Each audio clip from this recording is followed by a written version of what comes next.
pasteur. Shalom, frère John. Nous sommes très heureux d'être ici. Parce que, comme le frère Sadiq l'a dit, nous vous aimons. Vous êtes parmi les répétiteurs fidèles de frère Branham. Alors, on voulait faire savoir pourquoi on vous appelle Mignon. C'est parce que vous tournez beaucoup? C'est parce que c'est votre pierre de naissance? Ou bien il y a une autre raison liée à ça, à cette appellation? Je ne tourne pas beaucoup. S'il y a une personne qui tourne, c'est Branham. Mais il est arrivé que mon arrivée sur la terre, je suis arrivé sous les signes du lion selon les zodiacs. Et je ne connais même pas la personne qui m'a appelé la première fois lion, mais je considère ça comme cela. Comme c'est votre pierre de naissance, on peut le comprendre comme cela. Voilà. Je suis né le 25 juillet. Exactement. Je suis du premier décan de Lyon. Exact. Nous sommes curieux de voir plusieurs photos de l'ange du Seigneur ici dans cette église. Nous ne voulons pas savoir pourquoi vous l'avez fait, mais on voudrait comprendre quelle base structurelle vous a donné cette autorisation de placer cette photo partout. Alors, il y en a trois vraiment tabernacle. Il y a la photo de la nuit, il y a la photo de l'ange du Seigneur, et puis les dessins de moi. Est-ce que vous pouvez me donner une base structurelle qui vous laisse placer trois derrière la chair, une devant ici, et si on peut vérifier, peut-être qu'on le verra dans les livres et partout. Est-ce que vous pouvez me donner une seule citation de Frère Branham? Vous savez, le prophète Branham dit, je peux les lire, donnez-moi 25. Je vais lire quelque chose en rapport avec le prophète Branham. Je suis dans la fête des trompettes. La fête des trompettes, le prophète Branham fait cette déclaration. Je suis au paragraphe 93. Le prophète dit ceci. Maintenant, tandis que nous voyons tous ces exemples, observez Malachie 4 et Hébreux 13, 8. Jésus-Christ le même hier, aujourd'hui et pour toujours nous montre qu'il demeure pour toujours la parole rendue manifeste. C'est exactement ce qu'il déclara au prophète. Un prophète ne signifie pas seulement un voyant, quelqu'un qui dit les choses à l'avance, mais signifie aussi quelqu'un qui révèle la parole inscrite dans sa propre vie. Ses œuvres même révèlent et authentifient la parole de ce jour. La vie de Branham, c'est la parole de Dieu. Et Branham appelle ces photos, que vous les appelez des photos, mais moi je les appelle des signes sacrés. La vie de Branham étant la parole.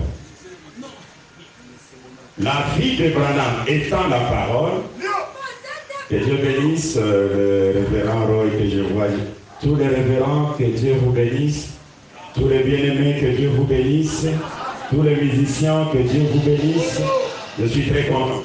Alors, il dit, la vie d'un prophète, c'est la parole de Dieu. Et toutes ces photos que vous voyez, comme le révérend Roy vient de me les demander, c'est dans Dieu se révélant dans son peuple, le paragraphe 6. Il dit, vous l'appelez photo, mais moi je l'appelle signe sacré. Vous savez, personnellement, je voudrais même me couvrir de toutes ces photos, parce que c'est la parole de Dieu. Est-ce que pasteur Larseul ne pourrait pas s'écrire ici pour ces temples? Larseul photo comme c'est au grand. Vous savez, ça représente la même chose, à moins que vous puissiez nous ajouter une autre matière en rapport avec plusieurs au lieu d'une seule. Je crois que toutes les photos représentent la même chose. Lorsque le Seigneur Branham était au Branham Tabernacle, il n'avait même pas, tout ce monde-là n'avait pas compris cette photo. Il n'avait pas compris. Et il a dit, Dieu ne permettra pas que vous puissiez les comprendre maintenant. Mais après mon départ, les jeunes gens comme vous, ils vont comprendre. Et moi, aujourd'hui, j'ai compris que cette photo, c'est Dieu qui se tient là, avec la confirmation de la colonne de feu. Comment je ne peux pas mettre ça même dans la toilette? Parce que ça, c'est compris. Les techniciens viennent nous aider avec ce micro. Nous allons prendre le jour. Comment?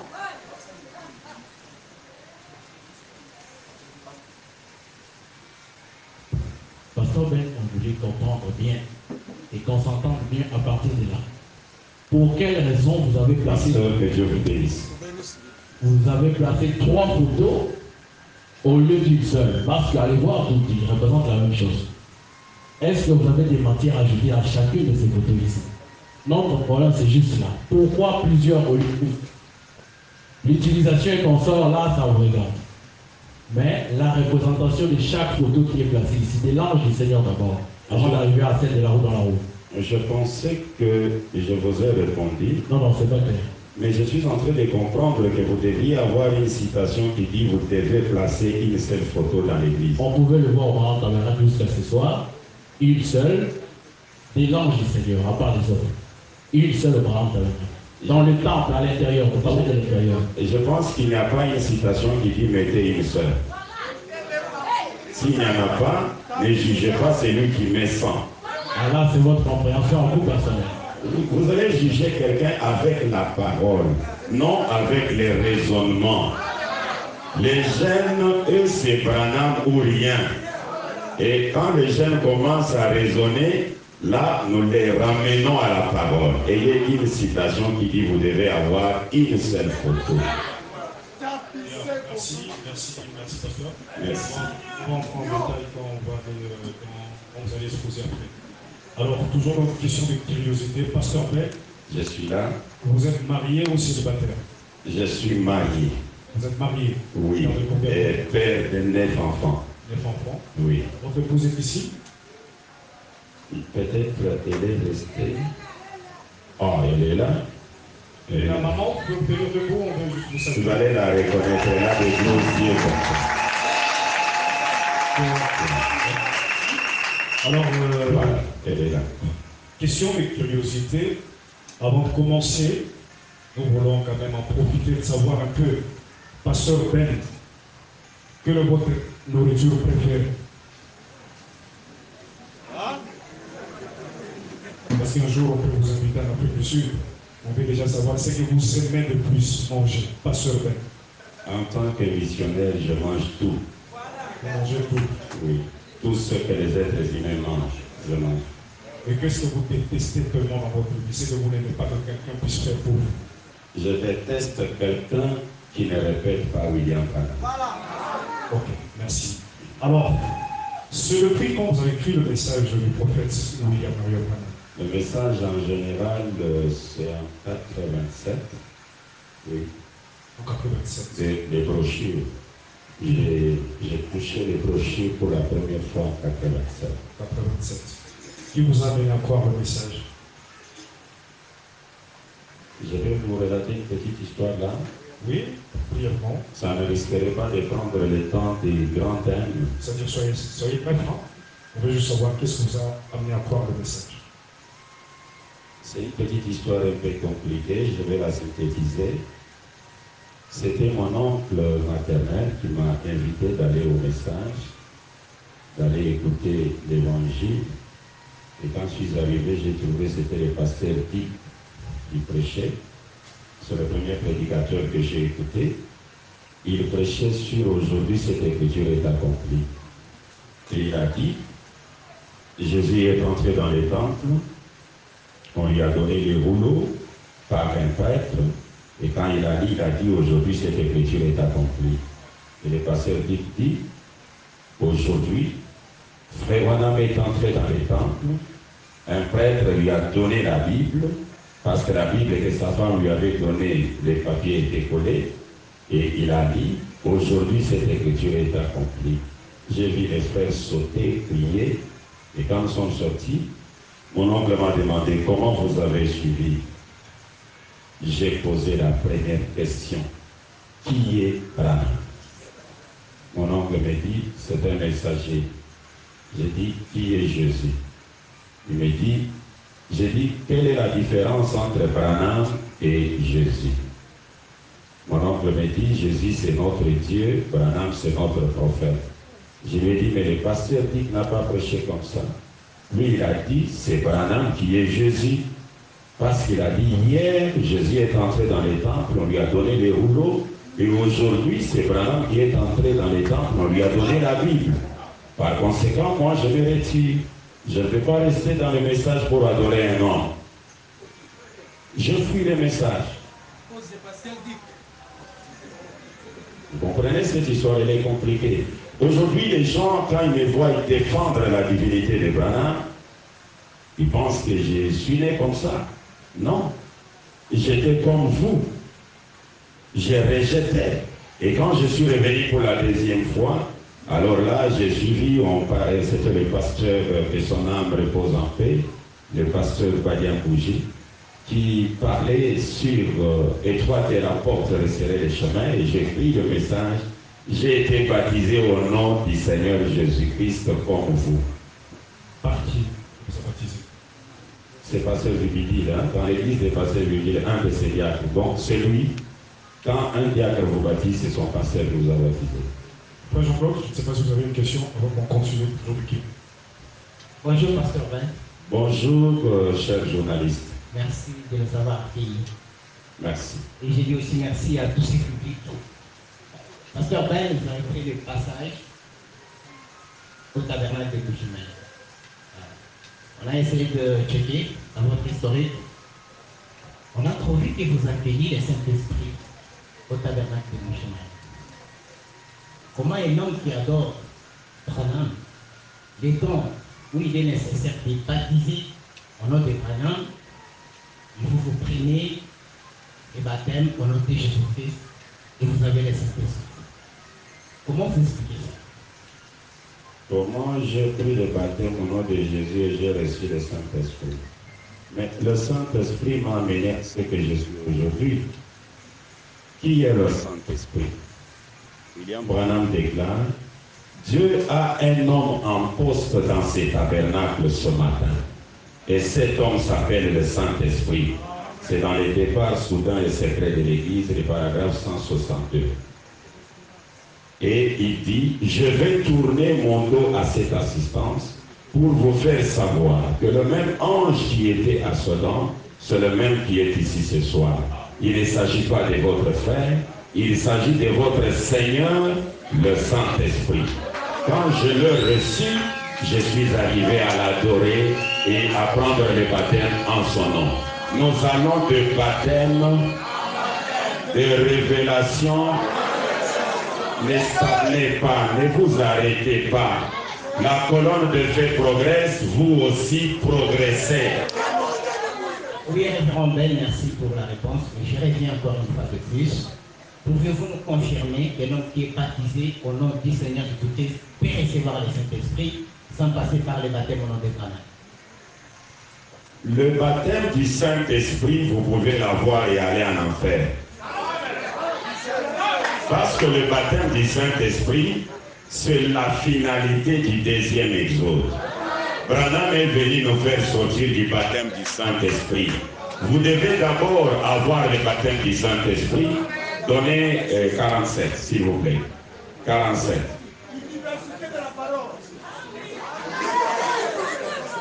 Écoutez ce que le prophète Branham dit. Le grand Branham déclare ceci.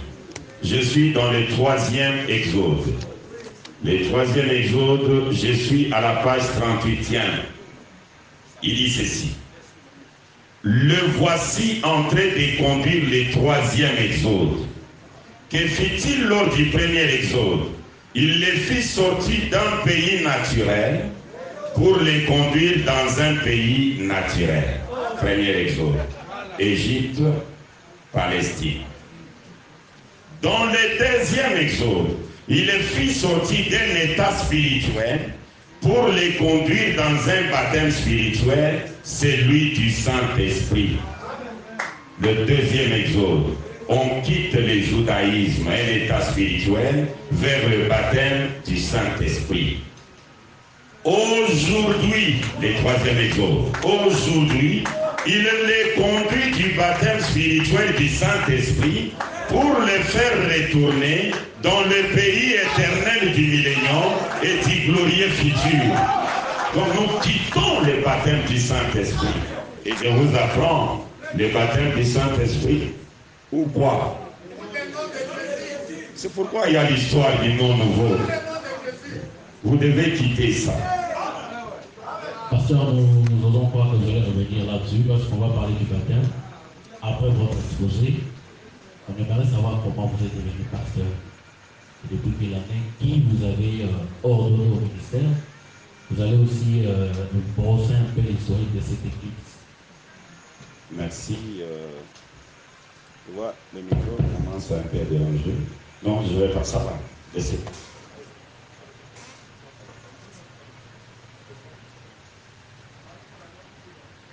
Comment je suis devenu pasteur? Parlant de mon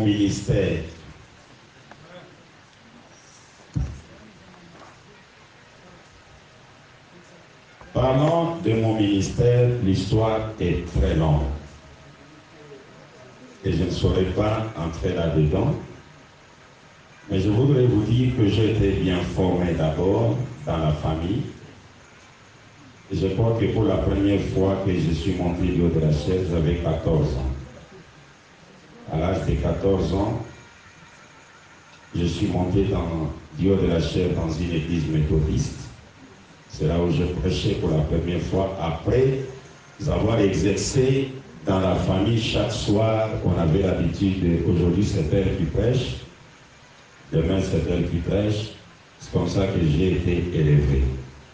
Et quand j'ai pris le message, quand j'ai reçu les brochures, avec la lecture des brochures, j'ai commencé à voir que William Marion Branham n'est pas un homme ordinaire. Il est le Dieu créateur. Et j'ai commencé à chercher qui pouvait me baptiser dans le nom du Seigneur Branham. J'ai appris qu'il y avait un pasteur qui était à 120 km de là où j'étais. Je l'ai suivi.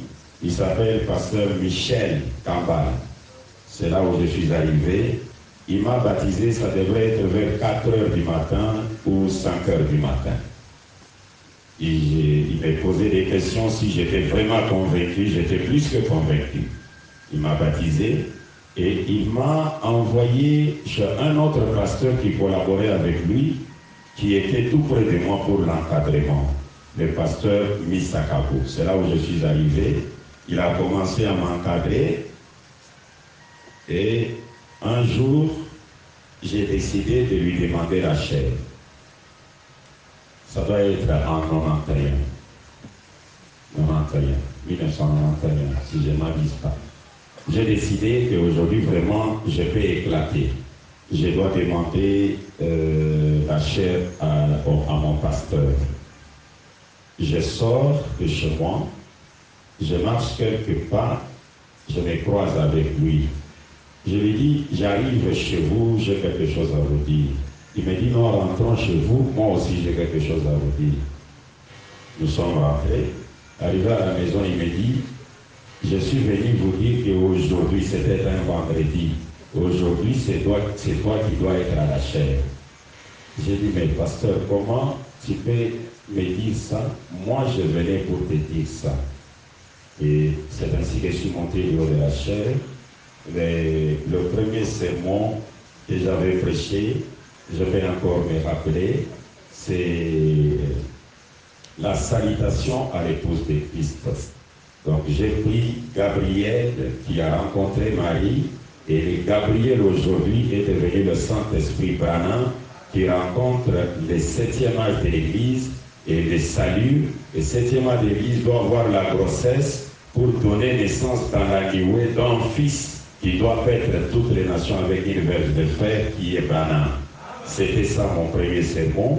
Et le deuxième, j'ai parlé sur les 70 semaines de Daniel. Et c'est parti comme ça. Arrivé en 90, mon pasteur a démissionné parce qu'il devait voyager. Il a dit, je quitte la ville, je dois voyager. Quand il a démissionné, il a proposé à l'église, voici l'homme que je voudrais qu'il soit le pasteur. S'il y a un autre, il peut se présenter. Je suis passé par des votes. On m'a voté en 1995 au mois d'août pour la première fois. On m'a ordonné pasteur. Et c'était par qui l'ordination? C'était par le pasteur Bissaka. Ok. Oui. Et directement, c'était cette église ou bien c'était une autre église? Non, c'était une autre église. Ceux-là, j'avais quitté. Pour quelle raison? J'avais quitté pour la maison des dons. Parce que le pasteur étant parti, il est revenu, il a introduit la maison des dons. Et avec la maison des dons, on devait se baser sur les prophéties et sur la parole de Dieu.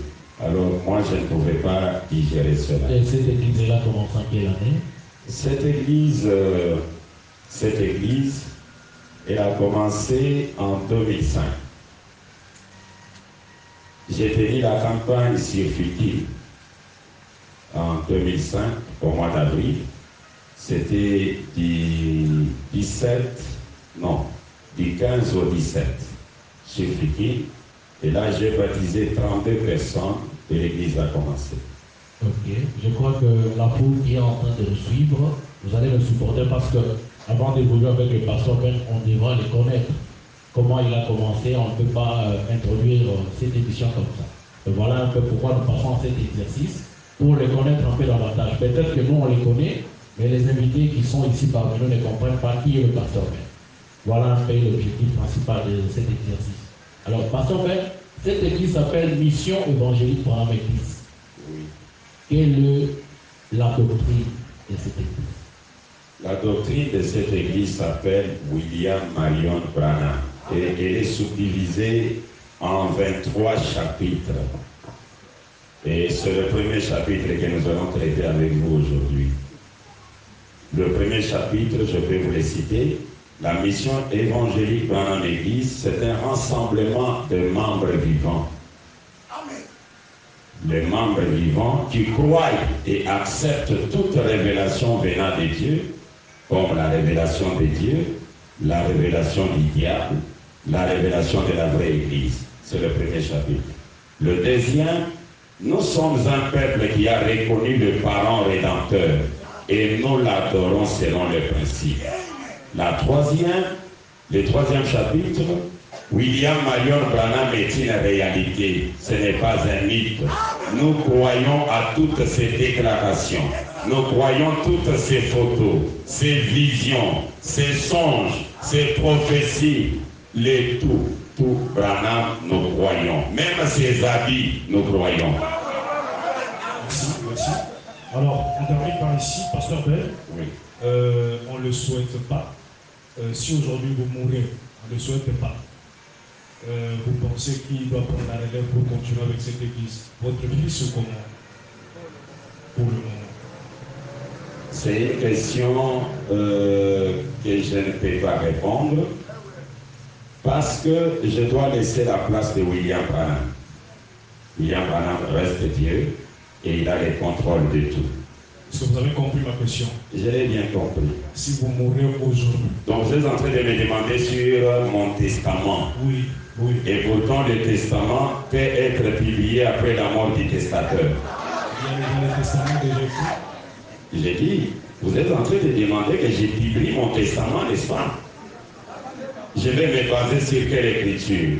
Romains chapitre 9, verset 16 dit, là où il y a un testament, il faut que la mort du testateur soit constatée. Et Branham dit, après le départ du testateur, c'est alors qu'on peut publier le testament. Maintenant, vous me demandez à publier le testament. C'est comme les frères qui ont commencé à adorer Branham de son vivant. Il fallait attendre son départ. Mais frère Branham lui-même souhaitait qu'il parlait, c'est-à-dire même dans le prochain, nous disons ils après mon départ, ils aimeraient que Joseph Branham puisse prendre sa place. C'est dans ce sens-là que nous sommes en train. Il avait reçu une vision, chose que moi je n'ai pas eue. Donc jusqu'à ce jour, Pasteur Ben ne connaît pas celui qui peut prendre sa relève. Aujourd'hui, il faut partir traverser de l'autre côté. Donc vous laissez l'église comme ça et tout. Donc vous êtes en train de me demander à dire à l'église, si je quitte, c'est elle qui va vous conduire. Non, je dois garder mon testament. Ok. Toujours sur ça, pour que ça soit un peu clair. Oui. Alors si vous n'êtes pas là, que vous mourrez, on ne le souhaite pas, mais nous tous nous allons mourir. Votre église, vous souhaitez que la position de votre église vis-à-vis de vos enfants, vous souhaitez quoi? Je n'ai pas bien saisi la question. L'église doit prendre en charge votre famille ou comment? C'est ça la question. Je vais dire l'église prenez en charge. L'église fait ça, fait ça, fait ça. Si Dieu lui ne le fait pas, ils ne le feront pas. Autant mieux vous dire que les tout, je les laisse entre les mains de Dieu si cela arrive. Ok, merci. Merci. Applaudissez pour le pasteur. Merci le jeune du message. Merci la congrégation. Merci pour la parole. Je suis très heureux. Je vais lire une portion de la parole dans la Bible noire d'un ami à moi. Il était devant l'exercice que nous sommes en train de faire. Nous ne voyons pas les jeunes du message, mais derrière les jeunes du message, nous savons qu'il y a un monde. Il y a des rois, des présidents, il y a des pasteurs, il y a des frères et sœurs qui nous suivent. Alors, nous avons pensé lire une portion de la parole. Si ça ne vous dérange pas, nous pouvons nous tenir debout.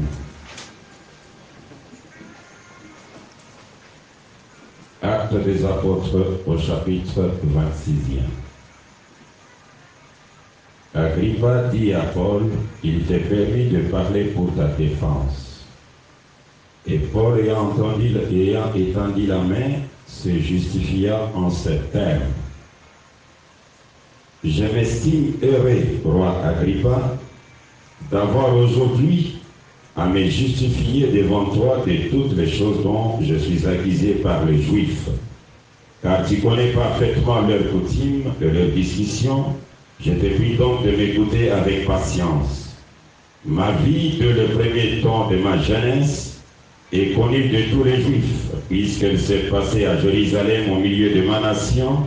Ils savent depuis longtemps, s'ils veulent le déclarer, que je vécis en pharisien selon la secte la plus rigide de notre religion. Et maintenant je suis mis en jugement parce que j'espère l'accomplissement de la promesse que Dieu a faite à nos pères. Que Dieu bénisse la lecture de sa parole, nous pouvons nous mettre. Et pendant que nous sommes assis, j'ajoute une deuxième écriture, toujours dans cette Bible noire. Là, je suis dans Apocalypse au chapitre 10. Je lis depuis le premier verset. Je vis un autre ange puissant qui descendait du ciel, enveloppé d'une nuée. Au-dessus de sa tête était l'arc-en-ciel et son visage était comme le soleil et ses pieds comme des colonnes de feu. Il tenait dans sa main un petit livre ouvert. Il posa son pied droit sur la mer et son pied gauche sur la terre. Et il cria d'une voix forte comme rugit un lion. Quand il cria, les sept tonnerres firent entendre les voix. Quand les sept tonnerres y firent entendre les voix, j'allais écrire. Mais j'ai entendu du ciel une voix qui disait, celle qu'on dit les sept tonnerres et ne l'écrit pas. Et l'ange que je voyais debout sur la mer et sur la terre leva la main droite vers le ciel et gira par celui qui vit au siècle des siècles, qui a créé le ciel et ce qui s'y trouve, la terre et ce qui s'y trouve, la mer et ce qui s'y trouve, qu'il n'y aurait plus de temps, mais qu'au jour de la voix du septième ange, quand il sonnerait de la trompette, le mystère de Dieu s'accomplirait comme il a annoncé à ses serviteurs, le prophète. Aujourd'hui, je dois répondre aux jeunes du message et à la communauté du message, ainsi qu'au monde entier sur la divinité. J'aimerais dire aux jeunes du message et à tout celui qui me suit maintenant que le sujet qu'on m'a demandé, c'est un grand sujet et que je considère comme un mystère. Pas un mystère simple, mais c'est le 7e mystère selon l'orateur principal. Comme c'est un mystère, vous me permettrez de faire appel à votre conscience avec cette déclaration du prophète Branham. Je suis dans mes cieux, et ceci du temps de la fin. Je suis à la page 31. Le prophète Branham fait cette déclaration. Écoutez. Voici ce qu'un mystère. Un mystère dans l'écriture est une vérité qui a été préalablement cachée et qui est maintenant révélée divinement, mais à laquelle reste attaché toujours un élément surnaturel malgré la révélation. Et pourquoi je l'ai appelé un mystère? Je suis dans Christ, le mystère de Dieu révélé. Je lis d'abord les paragraphes 102 avant d'aller au paragraphe 105 pour vous épargner. Mais vous écrirez 102 jusqu'à 106. 102, l'orateur principal déclare: maintenant, Dieu avait un mystère secret avant que le monde ne commence. Maintenant, là dans les fins fonds de la pensée de Dieu, il y avait quelque chose qu'il essayait et qu'il allait accomplir. Et il avait un motif en faisant cela. C'était en vue de s'exprimer lui-même. Ce mystère de la divinité, c'est-à-dire Dieu s'exprimant, Dieu se dévoilant, c'était une pensée dans les fins fonds de Dieu. Mais un homme, un Américain, est capable d'entrer dans la pensée de Dieu pour faire sortir ces mystères. Cet homme doit nous intriguer. 105 et 106, écoutez. Maintenant, Dieu avait un mystère caché, et c'est de cela que je désire parler à l'église ce matin. Le mystère caché de Dieu qu'il avait dans sa pensée avant que le monde ait lui-même commencé. Qui est Branham? Pour aller entrer dans la pensée de Dieu, pas Dieu Jésus, pas Dieu Elohim chez Abraham, mais Dieu avant que le monde ne commence. Le mystère caché de Dieu qu'il avait dans sa pensée avant que le monde ait même commencé. Et comment cela s'est dévoilé juste en cette ère ici dans laquelle nous vivons. Voyez-vous? Alors, vous comprendrez clairement donc, en ce moment, vous voyez, ce que je crois, ce qui s'est fait. Ce que Branham croit et ce qui se fait. Le mystère qui était dans la pensée de Dieu en train de se dévoiler maintenant même. 106. Le grand mystère de Dieu sur comment? C'était un secret. Il l'a gardé secret. Personne ne connaissait bien ce sujet. Même les anges ne les comprenaient pas. Vous voyez? Il ne l'a pas révélé. C'est la raison pour laquelle, sous notre 7e mystère, c'est la raison pour laquelle, sous notre 7e mystère, quand le 7e sceau était ouvert, il y avait un silence sous notre 7e mystère. Que le 7e mystère, Branham? Le 7e mystère. Messieurs, est-ce le signe du temps de la fin? La page 31. Je commence avec le 6e mystère. Le papa de Billy Paul déclare: le 6e mystère, c'est celui, le 6e mystère, c'est celui du Christ vivant, étant le même hier, aujourd'hui et éternellement. Galates 2, Hébreux 13, 8 et de nombreux autres passages semblables. Le 7e mystère, c'est celui de Dieu. C'est pourquoi j'ai dit la question que vous m'avez posée, c'est une question de parler sur le 7e mystère. Écoutez comment il achève. Le 7e mystère, c'est celui de Dieu, soit de Christ, en tant que plénitude incarnée de la divinité, en qui toute la sagesse divine et la divinité sont restaurées à l'homme.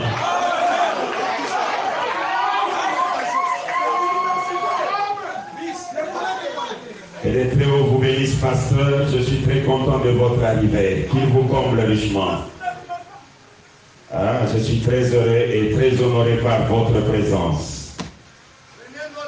Le 7e mystère, c'est celui de Dieu, soit de Christ, en tant que plénitude incarnée de la divinité, en qui toute la sagesse divine et toute la divinité sont restaurées à l'homme. Nous chiterons avec ça. Mais je voudrais maintenant que nous puissions effectuer un long voyage.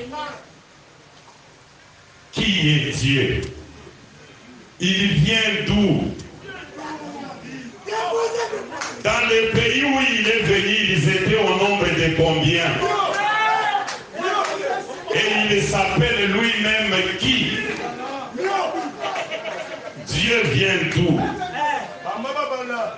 L'histoire de Dieu vient de très loin. Ça n'a même pas commencé à l'époque d'Adam. Raison pour laquelle je demande à chacun d'avoir un billet d'avion, pas même d'avion, mais prenons seulement l'avion. Et nous allons maintenant retourner. Que Dieu bénisse le pasteur. Nous allons maintenant retourner pour aller là où Dieu a commencé, à l'origine de Dieu. Et le billet que je vous donne, c'est la foi en William Branham. Parce que lui-même, il est l'aigle Jéhovah. C'est lui l'aigle qui peut nous transporter pour nous amener d'où Dieu a commencé. Et après avoir vu d'où Dieu a commencé, nous allons défiler avec Dieu. Nous allons marcher avec Dieu, voir comment Dieu a évolué. Dieu a évolué. Dieu a connu l'évolution. Oui, Dieu qui était dans l'Ancien Testament, Dieu qui était dans le Nouveau Testament, et le Dieu que nous avons aujourd'hui, le Dieu d'aujourd'hui est la perfection. Il a atteint le niveau top. Je vais le lire, tout ce que j'ai déclaré, je vais le lire. Je suis dans le message que le prophète a intitulé Questions et réponses sur la Genèse. Le grand maître déclare. Questions et réponses sur la Genèse. Vous savez, ça me fait du bien quand je parle de la parole. Écoutez. Le grand maître dit ceci. le paragraphe 23. Vous pouvez descendre jusqu'à même à 30 ou 40, mais je vais lire juste quelques paragraphes. Écoutez comment l'aigle lui-même parle. Oh, j'ai une belle image dans la pensée maintenant. Si vous pouviez faire un petit voyage avec moi, je crois que j'en ai déjà parlé avant, mais c'est pour mettre ceci à la place où vous serez sûr de le voir.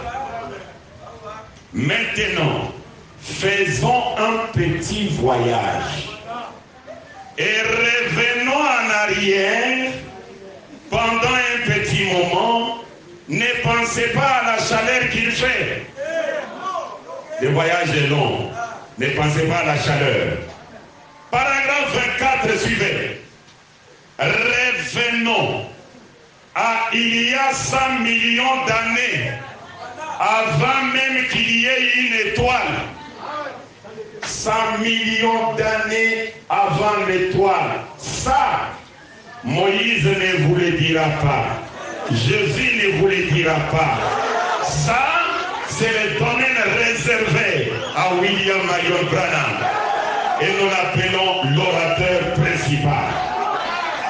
Écoutez, revenons à il y a 100 millions d'années, avant même qu'il y ait une étoile, la nuit ou quoi que ce soit dans le monde.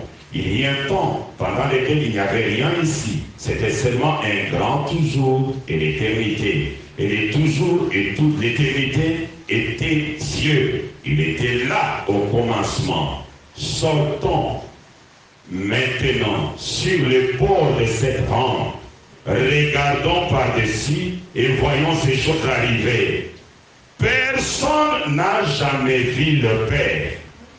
Que Dieu bénisse le révérend. Personne n'a jamais vu le Père. Personne ne peut voir Dieu. Personne ne peut voir Dieu dans une forme corporelle. Parce que Dieu n'a pas de forme corporelle. Dieu est un esprit, voyez-vous, très bien. Personne n'a jamais vu le Père, mais le Fils unique du Père est celui qui l'a fait connaître. Jean, voyez-vous? Mais remarquez maintenant, il n'y a rien, il y a juste l'espace, il n'y a pas de lumière, il n'y a pas de ténèbres, il n'y a rien, il semble qu'il n'y a rien. Mais là-dedans, dans le rien, il y a un grand être surnaturel, Jéhovah Dieu, qui couvrait tout l'espace, en tout lieu et en tout temps. Il était d'éternité en éternité. Il est le commencement de la création, c'est Dieu. On ne peut rien voir, on ne peut rien entendre. Pas le mouvement d'un atome dans l'heure, rien, pas d'heure, rien. Mais cependant, Dieu était là, c'était Dieu. Personne n'a jamais vu cela. C'est le Père, c'est Dieu le Père. Remarquez maintenant, après un moment, je commence à voir une petite lumière sacrée qui prend forme comme un petit halo ou quelque chose comme cela. Vous pourriez l'avoir seulement avec des yeux spirituels. Je commence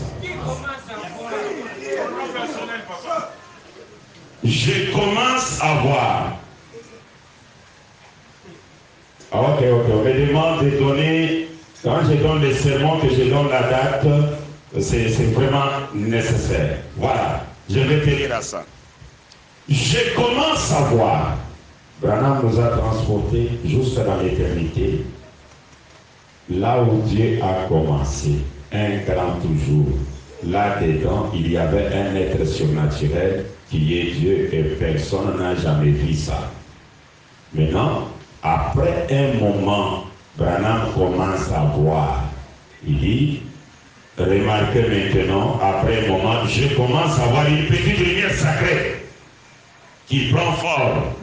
comme un petit halo ou quelque chose comme cela, vous pourriez la voir seulement avec les yeux spirituels. Est-ce que vous l'avez vu? Mais remarquez maintenant, alors que nous regardons toute l'église maintenant, nous sommes sur une grande rampe, observant ce que Dieu fait. Et nous allons revenir directement à cette question. Paragraphe 30 maintenant, j'étais à 29, je suis à 30. Personne n'a vu Dieu. Et maintenant, la chose suivante que nous commençons à voir, avec les yeux du regard surnaturel, nous voyons une petite lumière blanche qui se forme là-bas. Qu'est-ce que c'est cela? C'est ce que les lecteurs de la Bible appellent les logos. Loin. Ou l'onction. Comme j'allais le dire, cette partie de Dieu commença à se manifester dans quelque chose, ainsi les êtres humains pourraient avoir une idée de ce que c'était. Nous avons quitté l'éternité, là où nous n'avons pas connu la forme de Dieu. Maintenant, de l'éternité, une lumière sort. Les lecteurs de la Bible l'appellent Logos. Vous l'appelez aussi colonne de feu. Maintenant, ou l'onction. Maintenant, les grands maîtres Branham déclarent ceci. Je suis dans questions et réponses du 23 août 1964, soir, communément appelé question-réponse numéro 2. Je vais lire quelque chose là-dedans. Question-réponse numéro 2. Ou question-réponse du 23 août 1964. Vous pouvez me donner le relis 125, s'il vous plaît. Je pense que vous les avez alignés de la manière à ne pas me prendre du temps quand je vous les demande. Si ce n'est pas prêt, je peux chercher ici. Qu'est-ce que la colonne de feu ou l'onction ou les logos? William Branham nous donne une explication. Forain 125, s'il vous plaît.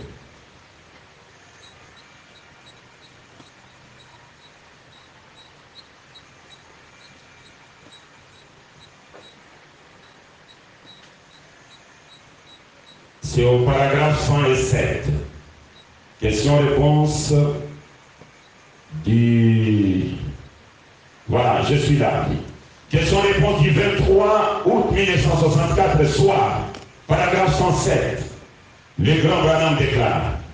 Maintenant, cette colonne de feu est le logos qui est sorti de Dieu. Le logos qui, en fait, est l'attribut de la plénitude de Dieu. Lorsque Dieu prit une forme lui permettant d'être vu, c'est ça le logos qui est sorti. Et ce logos, William Branham donne une autre appellation. Je suis dans la colonne de feu. Prêché le 9 mai 1953, le paragraphe 15. Et maintenant, la Bible nous apprend que le logos est sorti de Dieu. Ou je pourrais dire, c'était sa toute première forme corporelle. Quand le logos est sorti de Dieu, voyons, c'est à quoi cela ressemblait. Personne n'a jamais vu le Père. À aucun moment, nulle part, ça ne s'est jamais fait et ça ne se fera jamais. Pour la forme qu'il avait dans l'éternité. Mais alors, le logos qui est sorti de Dieu, de lui, est devenu comme un petit anneau de lumière. Observons-les jouer là, comme un enfant devant le sein du Père. Et maintenant, je peux les voir alors qu'il se déplace ici et il trace dans sa mémoire, ou sa pensée, une image de ce que le monde devrait être. C'est dans la mémoire du Logos qu'il a tracé l'image de ce que le monde devait être. Je prends Hébreux chapitre 2, verset 3, ou Hébreux chapitre 2, troisième partie, 28 août 1957. Le prophète Branham déclare, le paragraphe 278.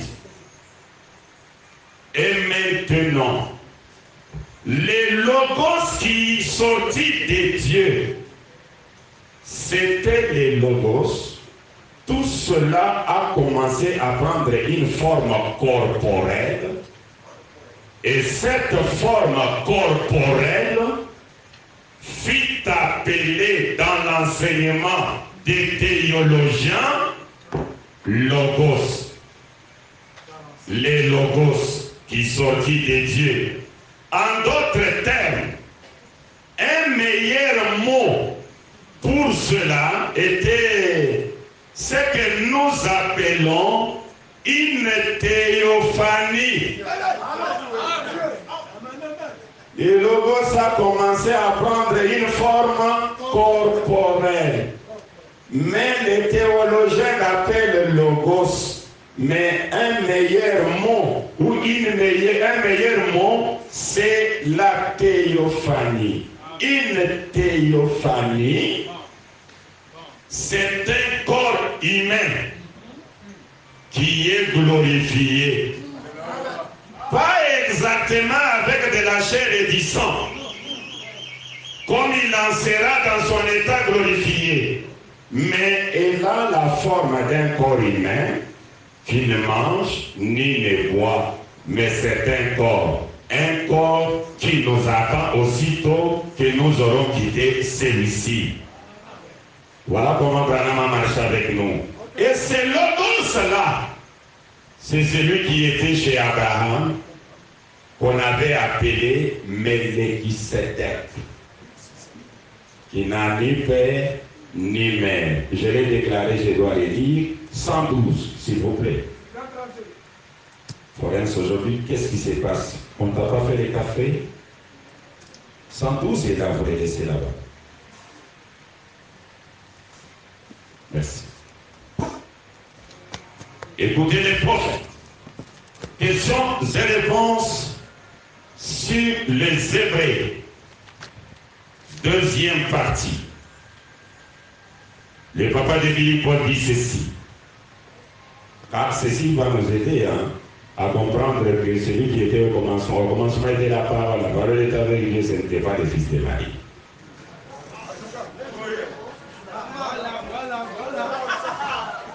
Paragraphe 386. Je vous soumets mon paragraphe 389. Il dit ceci. Ou comme je l'ai expliqué, les catholiques appellent cela la filiation éternelle de Dieu. C'est que comme je l'ai dit avant, les mots n'ont même pas de sens, voyez-vous.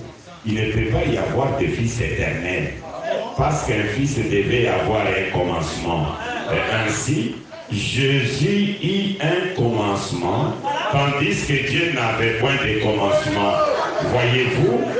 Mais le fils était non pas la filiation éternelle, mais le fils qui était avec le Père au commencement, étaient les logos qui étaient sortis de Dieu. Non, ce n'est pas Jésus. Et c'était la théophanie de Dieu qui était sortie.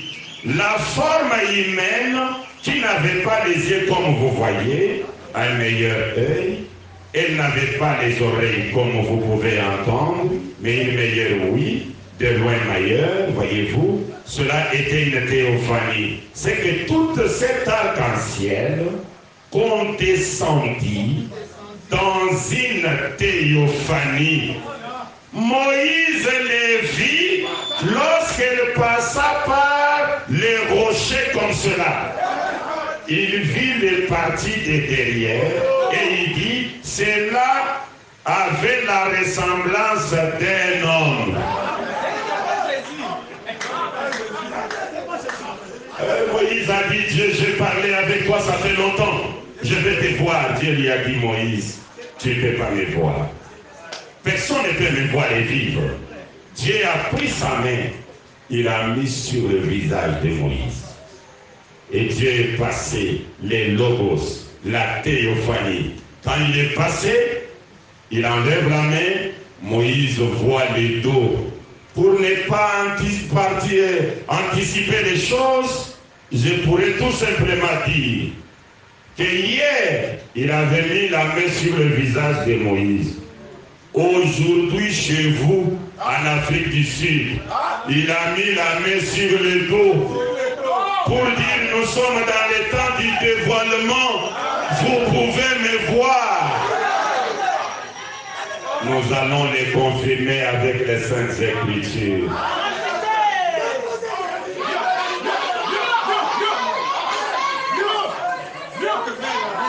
Je pense que ceci nous a déjà aidés au lieu que je continue à lire. Maintenant, c'est Logos, la théophanie, appelée dans la Bible Melchizedek, que Branham vient prêcher aujourd'hui. Pas qui était ce Melchizedek. Il prêche, il dit, qui est ce Melchizedek?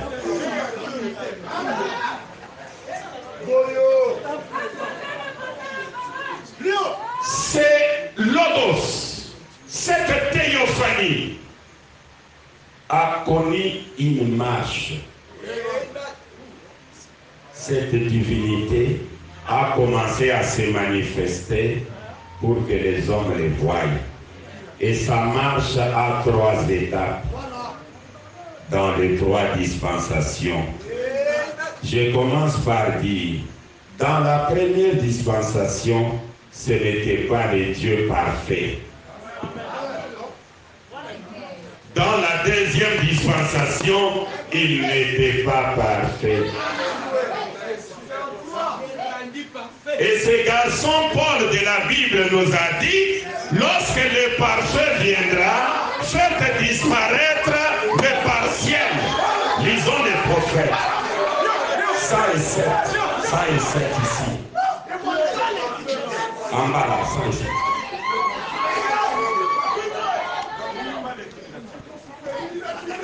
Écoutez, je suis dans l'adoption spirituelle. L'adoption spirituelle, les grands prophètes font une déclaration là-bas. L'adoption spirituelle. Voilà, je suis là. C'est prêché le 23 septembre 1957. Je suis au paragraphe 56. Suivez bien. Très bien.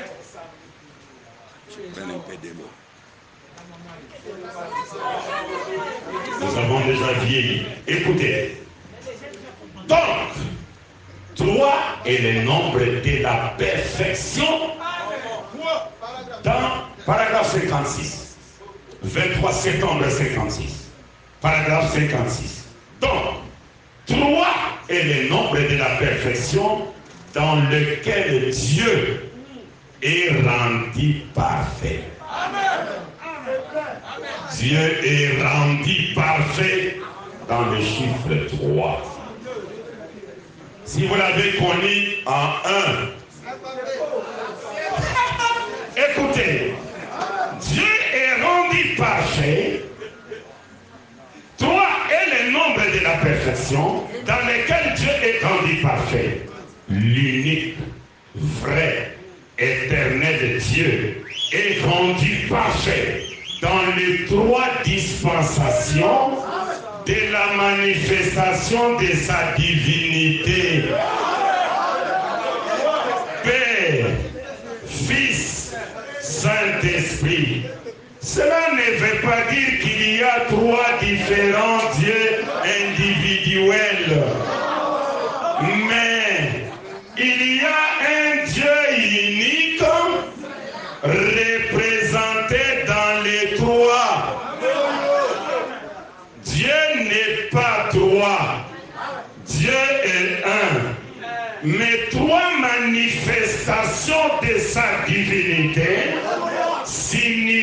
ayant que 3 dispensations des temps sur la terre rendent parfait l'unique et véritable Dieu vivant. Donc, on va voir Dieu dans la première dispensation, on voit Dieu dans la deuxième dispensation, et puis on voit Dieu dans la troisième dispensation. La première dispensation, Dieu n'était pas parfait. Vous devez abolir ça. C'est ensemble. Dans la deuxième dispensation, Dieu n'était pas parfait.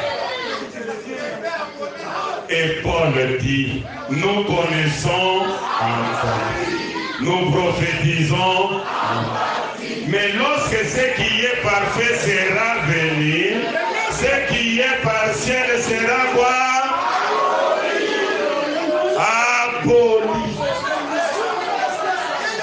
Jésus n'était pas la première étape ou la première étape de la divinité. Écoutez, Hébreux chapitre 4, le paragraphe 132 a été prêché le 1er septembre 1957. L'orateur principal déclare, je vais lire depuis... paragraphe 132. Comme nous l'avons vu l'autre soir, au commencement Dieu était esprit. Ensuite de Dieu est sorti le Logos, ou la théophanie, qui était une forme humaine, appelée le Fils de Dieu, préfiguré. Il est venu sur la terre, dans un corps de chair, avant même qu'il ne vint en Jésus-Christ. Avalez donc une fois cela, mon frère. Je vais vous l'éprouver.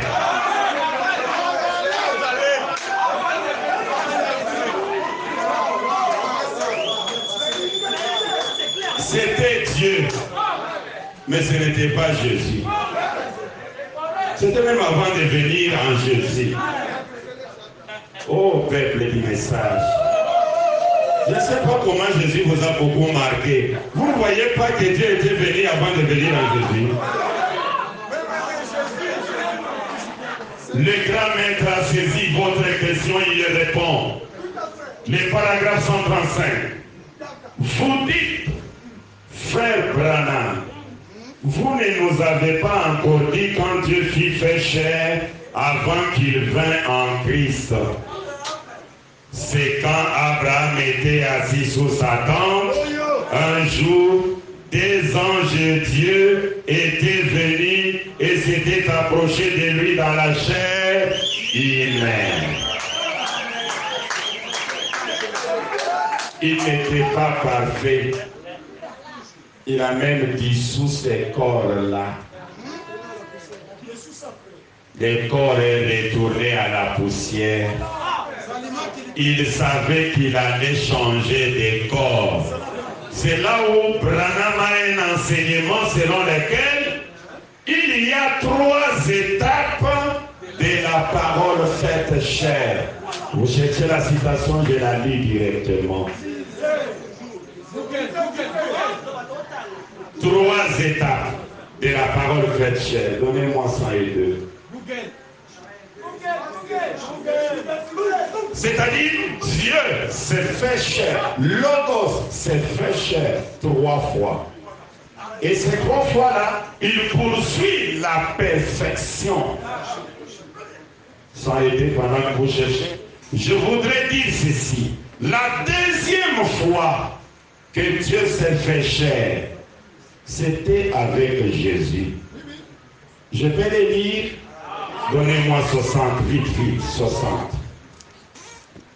Écoutez, je suis dans le message que Branham a intitulé « La sémence des discordes ». La sémence des discordes, pendant qu'on est en train de me chercher l'autre que j'ai demandé là, Je voudrais d'abord confirmer l'enseignement que je venais de déclarer tout à l'heure. Semence et discorde, 18 janvier 1965. Le papa de Billy Paul fait cette déclaration. Le relire là, vous devriez le mettre de manière à ce que... Paragraphe 115. En Dieu, tout est parfait en toi. C'est comme c'est toi dont je parlais ce soir. Les 3 étapes de la discorde, les 3 étapes de la parole faite chair. Maintenant, je venais de déclarer tout à l'heure que la deuxième fois que le Logos est devenu chair, a pris un corps de chair, c'était avec Jésus. Je suis dans l'Église et sa condition. L'Église et sa condition, ça a été prêché, comme vous m'avez demandé de préciser la date, l'Église et sa condition a été prêché le 5 août 1956. Je suis au paragraphe 35, suivez bien. Mais un agneau est si doux qu'il peut être conduit. Et c'est la raison pour laquelle Dieu a représenté Christ comme l'agneau et qu'il s'est représenté lui-même comme la colombe. Et le jour où Jean baptisa Jésus dans le Jourdain, il s'est produisit là l'un des plus grands événements qui se soit jamais produit. Remarquez comme c'est beau, l'agneau le plus doux de toutes les créatures de la terre et la colombe. Et la colombe le plus doux de tous les oiseaux du ciel. Or, cela, le seul moyen par lequel ils aient jamais pu être unis. C'est la seule manière permettant à la colombe de venir sur l'agneau. Or, lorsque la colombe descendit, Jean vit Jésus et dit, voici l'agneau de Dieu qui ôte le péché du monde. Et Jean dit, je rends témoignage, voyons l'Esprit de Dieu comme une colombe, descendre et demeurer sur lui. Alléluia! Vous y êtes? La colombe et l'agneau unis ensemble. C'est à ces moments-là que Dieu et l'homme devinrent un. C'est à ces moments que les cieux et la terre s'éteignirent. Alléluia! C'est à ces moments-là que Dieu fit faire chair. C'est à ces moments-là que Dieu fit faire chair. 33 ans. C'est à ce moment que Dieu descendit, venant dans la forme de l'Esprit, fit fait homme et demeura parmi nous. C'est à ce moment que toutes les éternités s'éteignirent. C'est à ce moment que la race déchue, la race humaine déchue d'Adam et Jéhovah Dieu avec tous les anges se rencontrèrent lorsque Dieu et l'homme devinrent un en ce jour mémorable où Jean baptisa Jésus. Et avant ça, avant l'âge de 33 ans ou de 30 ans, Jésus était un petit garçon sans sagesse.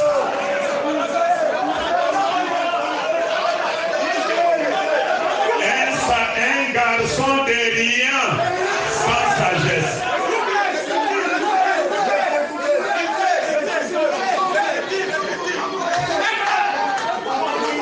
Les papas de ce monde laissent des véhicules à leurs enfants.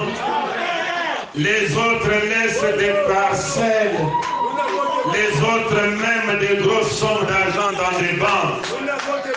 Mais nous, notre Père H.A.N., le Père des nations, il nous a laissé le message.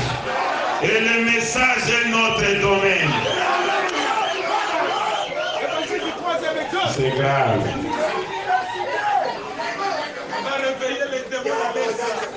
C'est grave.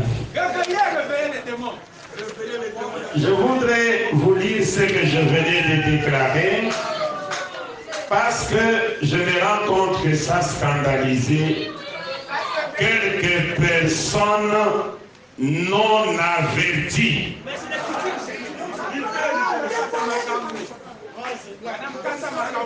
Je lis les prophètes. L'évangile du 3e exode. L'évangile qui révèle tous les démons de l'Étras.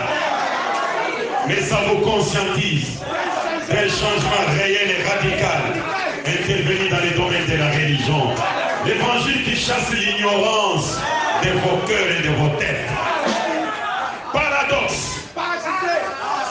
6 février 64. Paragraphe 282. Et ces petits garçons, un enfant âgé de 12 ans, n'ayant pas de sagesse du tout, eh bien, mais simplement comme un garçon de 12 ans, le père ne demeurait pas en lui à ce moment-là.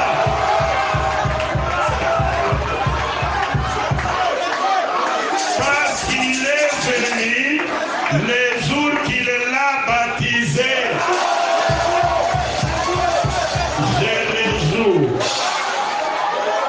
C'est pourquoi j'ai dit la divinité là-bas, elle était partielle.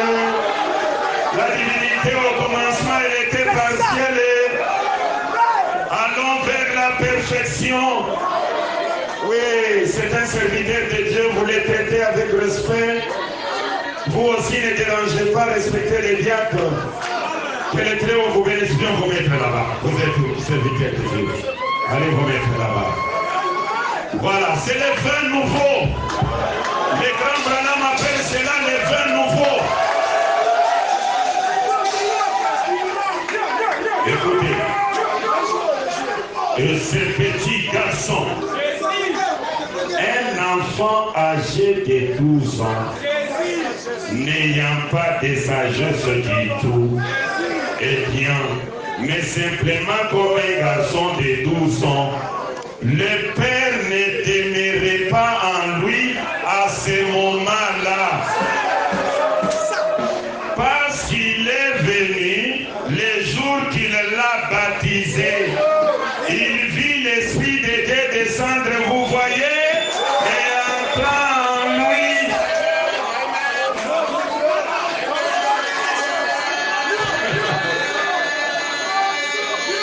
Et vous allez voir que depuis sa naissance jusqu'à l'âge de 30 ans, rien n'est signalé. Mais avec Branham, à l'âge, dans les scènes de sa mère, il voit la vision. La perfection a ses problèmes. À l'âge de 3 ans, il voit la vision. Il prophétise pour les ponts qui devaient surmonter, qui devaient traverser la rivière Oyo. Ah, bon, c'est beaucoup, hein? Je reviens là. Écoutez, que ferais-je de ce Jésus qu'on appelle Christ? Les paragraphes 63, les grands maîtres disent ceci. Mais il dit, de 64, il s'est fait lui-même Dieu. Il s'est fait lui-même quelque chose. Il n'avait rien fait. C'est Dieu qui l'avait fait Dieu. Il était Dieu. Il était l'accomplissement de l'écriture. Il n'a jamais rien fait de lui-même.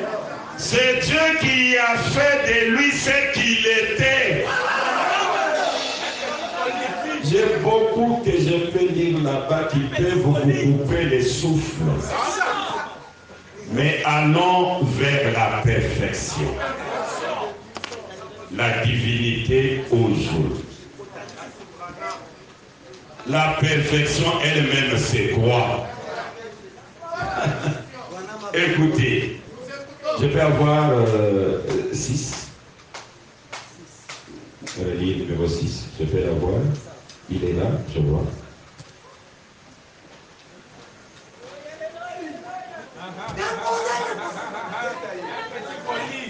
C'est grave.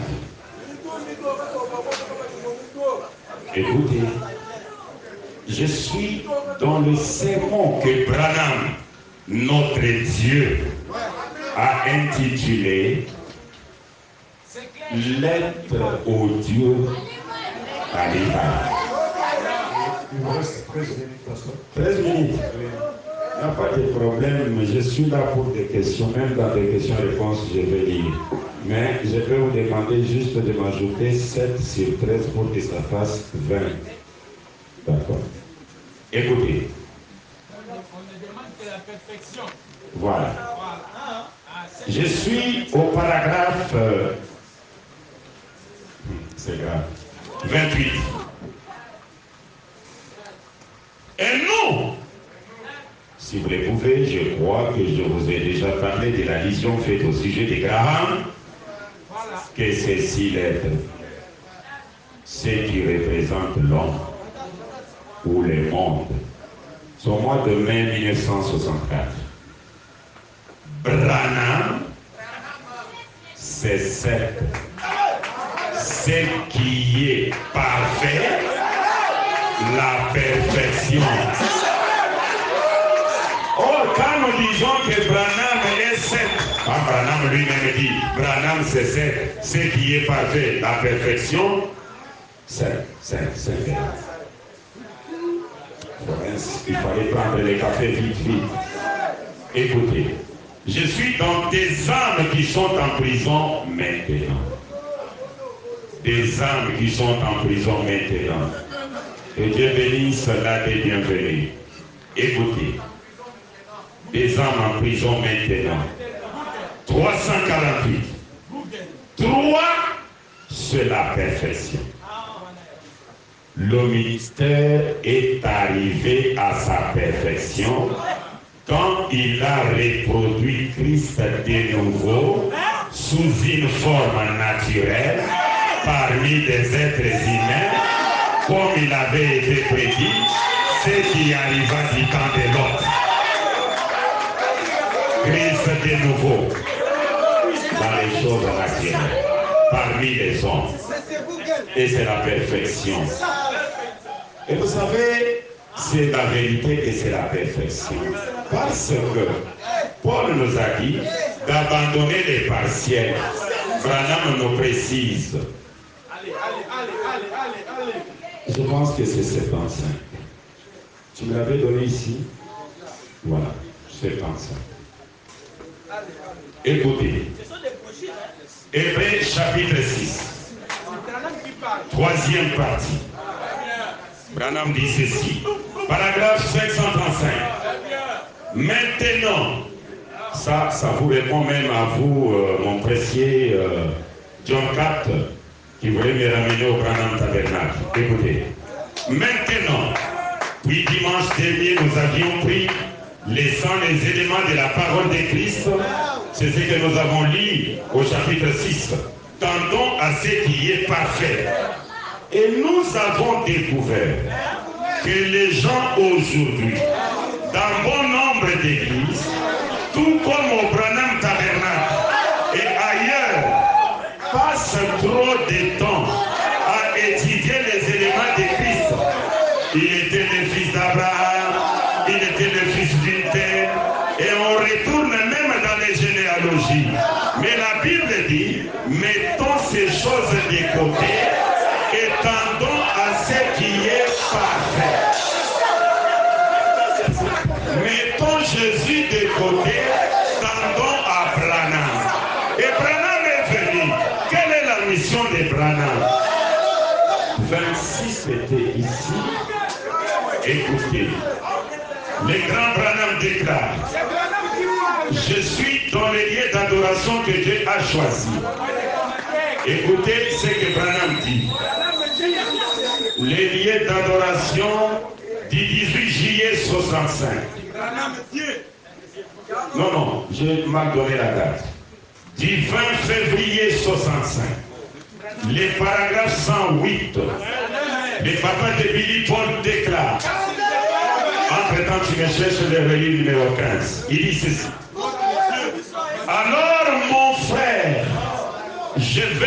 demander quelque chose en terminant.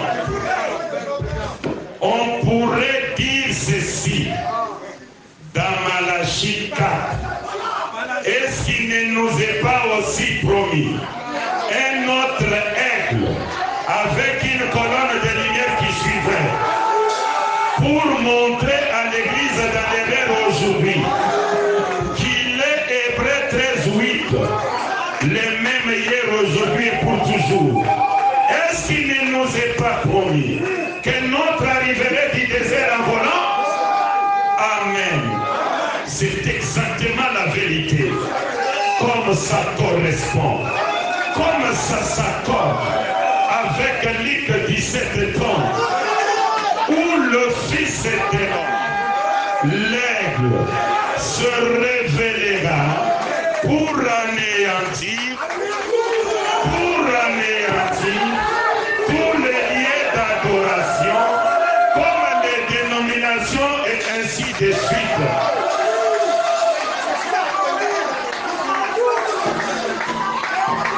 Rémi numéro 15. Le grand Branham déclare: comme Branham est venu avec la lumière sur la tête pour anéantir tous les lieux d'adoration, maintenant vous adorez où? Le seul lieu d'adoration quel qu'est éprouvé. 28 novembre 1965, paragraphe 264. S'il n'y a pas d'éléphant au milieu de vous, alors la plénitude de la divinité pourra habiter corporellement parmi vous. Et ne l'éprouvez pas dans l'âge de Luther, ni dans l'âge de Wesley, ni dans l'âge de la Pentecôte. Mais cela arrivera les jours où le Fils de l'homme sera manifesté, révélé, ramené dans l'église avec toute la divinité de Dieu, manifesté au milieu de son peuple et montrant le même signe visible, se manifestant lui-même comme il le fit au commencement, lorsqu'il fut manifesté sur la terre sous la forme d'un prophète de Dieu. Oh, gloire à Dieu! Cela nous a été promis dans Malachie 4 et dans le reste des Écritures. Où adorerez-vous?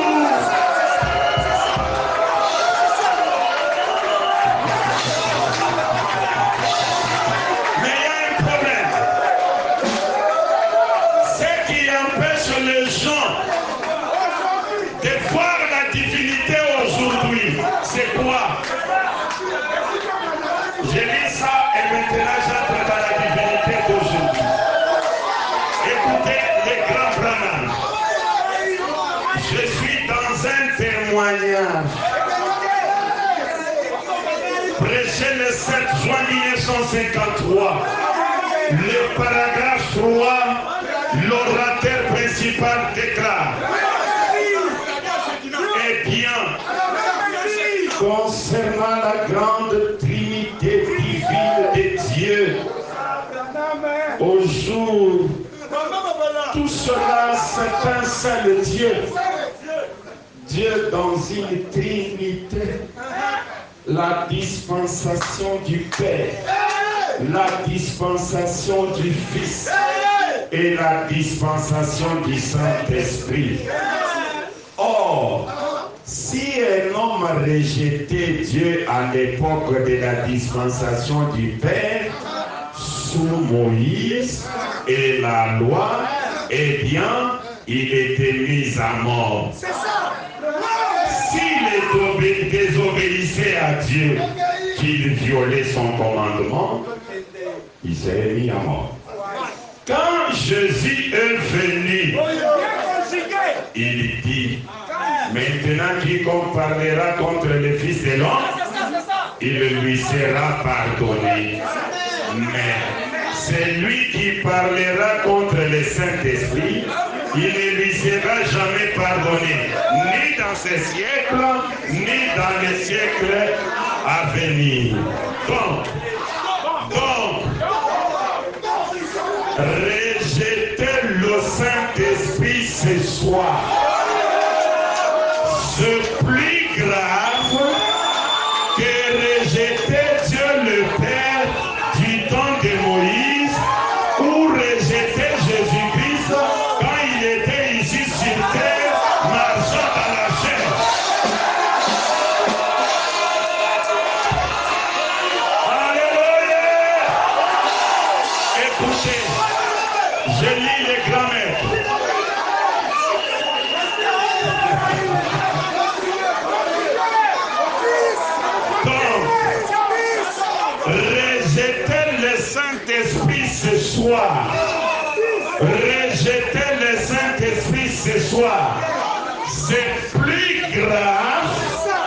et rejeter Dieu le Père du temps de Moïse, ou rejeter Jésus-Christ quand il était ici sur terre, marchant dans la chair. Branham n'a pas fini, il continue. Et comme les gens de l'époque ne comprenaient pas Dieu le Père, les gens pensaient que les Israélites étaient bizarres. Ils avaient appliqué du sang au poteau et tout. Ils pensaient qu'ils étaient une espèce bizarre de gens. Et puis, ils ont confectionné une religion à l'époque et ont fait une religion universelle. Et puis, la chose suivante qui est arrivée, Cédric, la chose suivante qui est arrivée, c'était Jésus. C'était la chose suivante qui est arrivée. Quand il est venu, il a bien taillé en pièces tous les fondements de cela. Il a dépiécé les fondements de cela. Et il pensait qu'il était un imposteur. Mais il était exactement conforme à ce que les Écritures disaient qu'il devrait être. Mais ils l'ont rejeté. L'Église l'a rejeté. Et bien alors, puis après le départ de Jésus, le Saint-Esprit est venu. Et maintenant, il se fonde sur Jésus pour rejeter le Saint-Esprit exactement comme les autres l'ont toujours fait. Il se fonde sur Jésus.